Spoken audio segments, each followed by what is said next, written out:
Yo publicaré el decreto. Jehová me ha dicho, mi hijo eres tú. Yo te engendré hoy. Pídeme y te daré por herencia las naciones, y como posesión tuya los confines de la tierra. Los quebrantarás con vara de hierro, como vasija de alfarero los desmenuzarás. Decíamos que un decreto es como nosotros llamaríamos una ley. Es una decisión, ¿cierto?, que toma alguien que tiene la autoridad para tomarla y dice, esto va a ser así, o esto se va a hacer así. ¿Quién tiene la autoridad para hacerlo? Bueno, hay instituciones. Por ejemplo, acá en Chile nosotros tenemos un parlamento, un congreso, ¿cierto? Ellos toman decisiones, hay leyes, y después de un trámite, ya, se firma, se timbra, las dos cámaras han aprobado una ley. ¿Qué se hace con esa ley? Esa ley no entra en efecto inmediatamente, al menos cuando se está firmando. Lo primero que hay que hacer es publicarla, darla a conocer. Acá en Chile, bueno, existe un diario que en realidad no se ve casi por ningún lado, pero el diario oficial. Todavía se imprime un poco, pero ahora se publican por internet. Y se les da la publicidad necesaria. Y si es una ley importante, incluso se hace una campaña para poder darla a conocer. Mientras tanto, normalmente estamos en marcha blanca, ¿cierto? Y se da tiempo para que la gente vaya conociendo. Entonces, un decreto debe ser publicado, debe ser declarado, debe ser entregado para que la gente lo conozca y entre en vigor. ¿Quién va a ser el que publica el decreto de Dios? Primero, ¿cuál es el decreto? Que el Mesías, que Cristo, es el Rey. Y que Dios, pese a la oposición humana, lo va a hacer Rey. Ya tiene un reino, pero además va a ser un Rey hasta visible. ¿Quién entonces va a publicar este decreto? Lo va a publicar el mismo Cristo. Vayamos al libro de los Hechos, en el capítulo 26 y el versículo 26 también. Está hablando Pablo y dice lo siguiente: pues el rey sabe estas cosas. Está hablando del rey Agripa. El rey sabe estas cosas, delante de quien también hablo con toda confianza, porque no pienso que ignora nada de esto, pues no se ha hecho esto en algún rincón. Las cosas que había hecho el Señor Jesús y que había anunciado el Señor Jesús eran públicas. Él había dado testimonio frente a las autoridades del mensaje que traía. Jesús publicó que Él iba a ser el Rey. Y uno de los momentos en que fue publicado fue en su resurrección. Vamos a Romanos capítulo 1. Romanos capítulo 1, los primeros 4 versos. Pablo, siervo de Jesucristo, llamado a ser apóstol, apartado para el Evangelio de Dios, que Él había prometido antes por sus profetas en las Santas Escrituras, acerca de su Hijo, nuestro Señor Jesucristo, que era del linaje de David según la carne, que fue declarado Hijo de Dios, con poder, según el Espíritu de Santidad, ¿por qué cosa? Por la resurrección de entre los muertos. Fue declarado Hijo de Dios por la resurrección de entre los muertos. Fue declarado, fue anunciado Hijo, ¿ya? Por la resurrección de entre los muertos. No es que Él no haya sido Hijo antes, pero Él fue declarado y publicado públicamente como Hijo en la resurrección. Mire también en Hechos capítulo 13, versículo 27 al 33.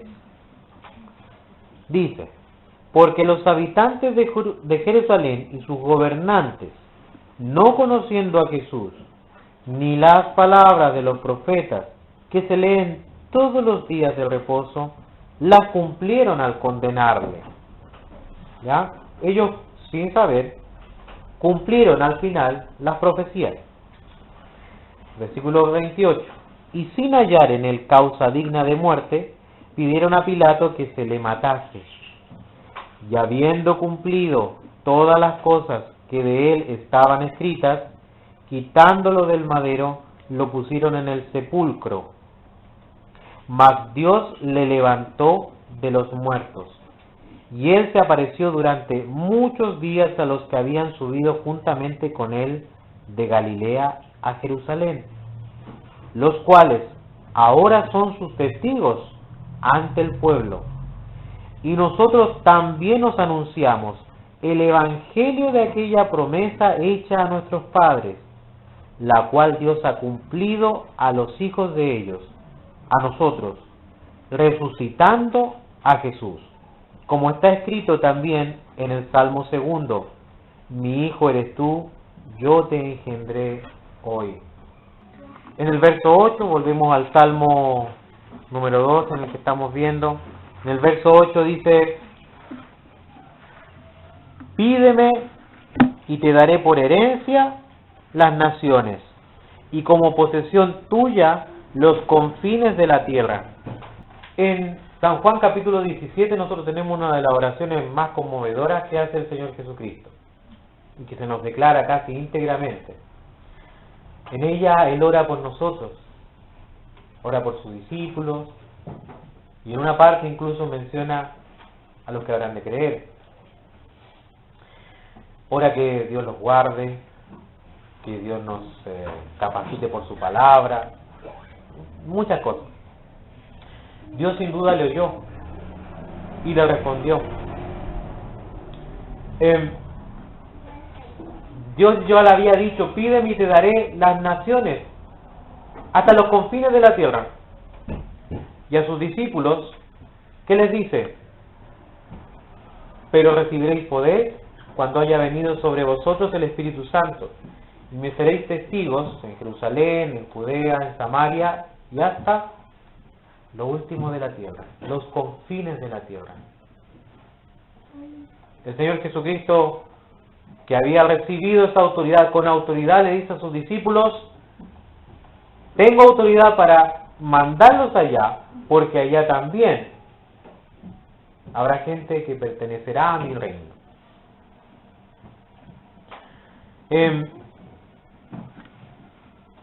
Mateo 28 le voy a leer. 28:18.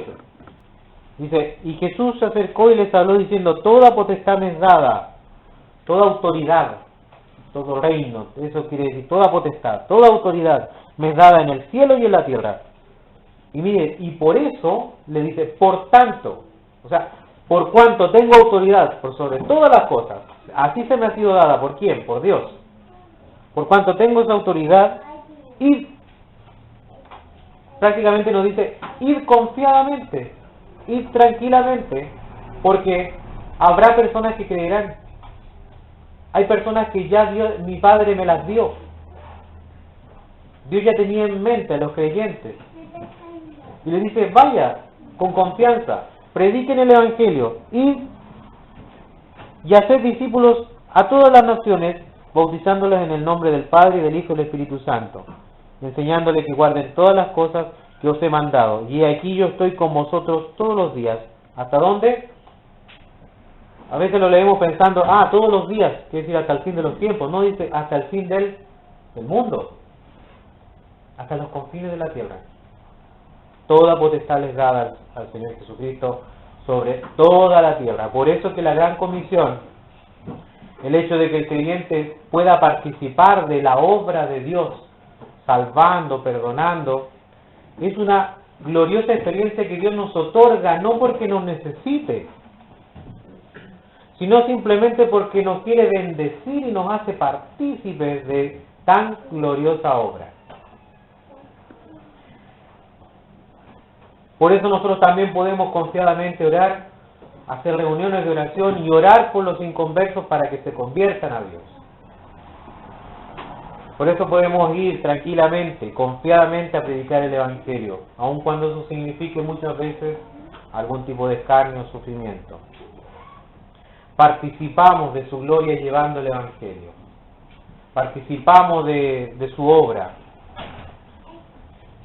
Cuando también a nosotros nos dice que oremos y que pidamos, y que oremos por las naciones. La pregunta es, ¿necesita Dios que nosotros oremos para hacer su obra? Ciertamente no lo necesita en cuanto a que no pueda hacerlo, pero Él nos hace partícipes de ello. Y partícipes también de las bendiciones que eso conlleva. Es bonito también ver que esta autoridad que el Señor Jesús recibe, Satanás se la ofreció al Señor Jesús un día. Él tenía una autoridad, aunque era momentánea, tiene una autoridad sobre los hombres, sobre este mundo, la autoridad que el hombre le dio por el pecado. Por eso Satanás, el príncipe de este siglo, tiene autoridad sobre este mundo pecaminoso, aunque es momentáneo, y tiene una fecha de donde va a terminar, y está controlado y subordinado al poder de Dios. Pero sin embargo, Satanás se lo ofrece al Señor Jesucristo en la tentación. No pensemos en la tentación tampoco como algo tan sencillo. Eso hace más hermoso todavía el que el Señor Jesús haya rechazado esa oferta con el fin de poder salvarnos. Y llegó a la cruz y pasó a la cruz y hizo las cosas según la voluntad de su Padre. El verso 9 nos dice: los quebrantarás con vara de hierro, como vasija de alfarero los desmenuzarás. El Señor Jesucristo no solamente tendrá una autoridad real, sino que también Él tendrá la autoridad, la tiene y la tendrá, de ejecutar el juicio. Y dice, los quebrantarás. Quebrantar es solo romper, pero después los desmenuzarás, eso es ya hacer los pedazos pequeños. Está hablando del juicio de Dios para los que se han rebelado contra su autoridad. Pero este panorama que parece tan duro, tan fuerte, tenemos los 3 últimos versículos. Ahora pues, oh reyes, sed prudentes, admitid amonestación, jueces de la tierra, servid a Jehová con temor y alegraos con temblor, honrad al Hijo para que no se enoje y perezcáis en el camino, pues se inflama de pronto su ira. Bienaventurados todos los que en Él confían. Estáis en pecados. Recibir la amonestación. ¿Qué es la amonestación? Es el reto, ¿cierto? Es la llamada de atención. Algo mal hicimos. Y no es algo pequeño. Es una vida de rebelión. Admitida amonestación. Hemos pecado. Segundo versículo nos dice servid. Y tercero, honradle. Pero esto no solamente para aquel que no conoce a Dios, no solamente para aquel que no ha conocido la gracia de Cristo y la salvación, es también para nosotros los creyentes, que debemos estar sujetos a la autoridad, al señorío de Cristo. Debemos servir a Jehová con temor. Vivir sirviéndole es darle honra. ¿Ya? La palabra hebrea que se traduce como honrarle es una palabra que se usaba para referirse al beso que se le daba a las autoridades, a las personas, a los ancianos, a las personas de eminencia, que se le daba en la mano, o en el anillo, cuando el anillo tenía alguna representación de esa autoridad. Era una actitud de humildad, de sujeción, de reconocimiento de la autoridad. Entonces, este cuadro nos muestra que es tan sencillo, entre comillas, alejar la ira de Dios de nosotros. Esa ira que se acumuló por la rebeldía de años se puede ir si nosotros besamos a Cristo, si nosotros le honramos. Lo difícil es que para poder reconocerse y honrar y besar la mano, en este caso de la autoridad real de Cristo, debemos inclinar nuestra cabeza. Debemos echar por tierra nuestro orgullo e inclinarnos ante Él. Sujetarnos ante la autoridad. No podemos nosotros decir, desatémonos de Cristo, desatémonos de su autoridad. Tarde o temprano, Cristo reinará sobre este mundo. Y aunque sea en el día en que nos estemos enterando de nuestra condenación, toda rodilla se doblará. ¿Ya? Aunque sea a regañadientes, por decirlo así, porque el pecador ni en el infierno se arrepiente, pero a regañadientes tendrán que declarar de que Cristo es el Señor. Pero ¿por qué planear ese fracaso? ¿Por qué planear vivir una vida sin Cristo? ¿Cuál es el afán del hombre de rebelarse contra la autoridad de Dios? ¿Por qué? Y el Salmo comienza así. ¿Por qué se amotinan las gentes? Podríamos preguntarnos nosotros, ¿por qué pensamos estas cosas? ¿Por qué nos rebelamos contra Dios? ¿Qué mal nos ha hecho Dios? ¿No ha sido Dios tan bondadoso? ¿No vemos sus maravillas día a día? ¿No vemos nuestros hijos crecer? ¿No vemos el sol salir y calentarnos? ¿No vemos el aire darnos para respirar? ¿No vemos las flores embellecer los caminos? ¿No vemos tantos regalos que la naturaleza nos da? Pero si aún eso no nos convence, tenemos un regalo aún mayor, tenemos una muestra de amor que ya no se puede medir, no se puede comparar. Y es que el Hijo de Dios, ese rey que venía a reinar, no vino directamente sobre un caballo cabalgando con una espada en su mano inmediatamente a destruir a todos los que se oponían a él. No destruyó, no mató a los fariseos, no mató a los escribas, no mató a aquellos que decían crucifíquenle, que tenía toda la autoridad y el derecho de hacerlo, sino que muere por ellos, entrega su vida por ellos. Aquel que era en forma de Dios no tomó eso, esa situación de ser como Dios, como algo a que aferrarse egoístamente, por decirlo así, sino que se despojó, haciéndose hombre, haciéndose siervo, obediente al Padre hasta la cruz. Entonces, el regalo más hermoso de Dios es que este rey, antes de venir a reinar, nos dio una oportunidad preciosísima.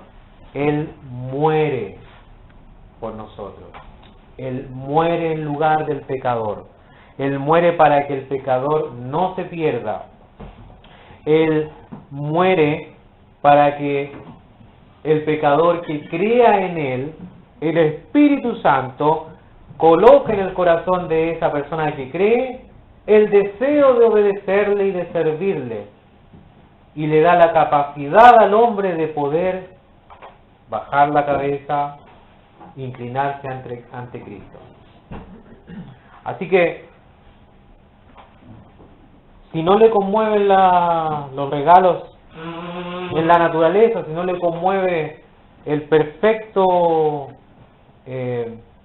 sistema de su cuerpo humano, por ejemplo, que funciona, por ejemplo, ese corazón que late sin parar desde que usted tiene 3 semanas de gestación, 2 semanas de gestación, hasta el día que usted muere, 60, 70, 80, 100 años, más de 100 años algunas personas latiendo sin parar, un sistema complejísimo, todo diseñado por Dios.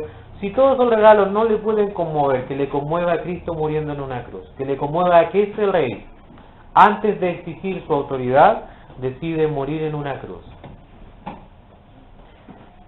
Y solo en su segunda venida, que no sabemos cuándo será, Él vendrá a hacerse de ese reino. Él tomará ese reino, porque está estipulado. Así que nos guste o no nos guste, esté en nuestros planes o no esté en nuestros planes, Dios ha decretado: yo he puesto mi rey sobre Sión. Él reinará. Así que sigamos el consejo del Espíritu Santo. Estamos en pecado, pero debemos recibir la amonestación. Debemos recibir la palabra que nos dice: arrepintámonos, arrepiéntanse, creed en el Señor Jesucristo, confesemos nuestros pecados, pidámosle perdón a Dios. Si obedecemos la voz de Dios, nuestra vida será ahora, como dice el Salmo número 1, de bienaventuranza. Bienaventurados todos los que en Él confían. Eso es lo que Dios promete, bienaventuranza. Dios bendiga su palabra en nuestras vidas. Para la próxima vez estaremos viendo el Salmo número 3, así que lo invito a que lo vaya leyendo desde ya. Vamos a orar. Tenemos la certeza, Padre, que un día, quizás no muy lejano, toda lengua confesará que Jesucristo es el Señor. Y tenemos esa certeza porque su palabra así lo dice. Toda rodilla se doblará ante aquel que muchos han rechazado, ante aquel que muchos han menospreciado. Y tal como meditamos en su palabra, Él tomará lo que le pertenece, el reinado. Y sabemos que también ha de venir como juez. Entendemos también que su ira, oh Dios, está sobre todos aquellos que no se arrepienten de sus pecados. Pero también vemos que es Jesucristo el único que puede librarnos de la ira venidera. Por eso le rogamos e imploramos, oh Padre, que usted pueda obrar poderosamente en el corazón de aquellos que no le conocen, para que no conozcan y no experimenten la ira santa de Dios. Padre, es terrible lo que ha de venir sobre el mundo. Por eso le agradecemos a aquellos que hemos sido redimidos de haber obtenido la luz para darnos cuenta de nuestra condición y para, en realidad, como decíamos, inclinar nuestras cabezas ante Cristo y reconocerle como no solamente nuestro Salvador, sino que también nuestro Señor. Gracias, oh Dios, por esta condición que hoy día gozamos, libres de toda culpa por la sangre de Jesús. Gracias, Padre, en el nombre del Señor Jesús. Amén.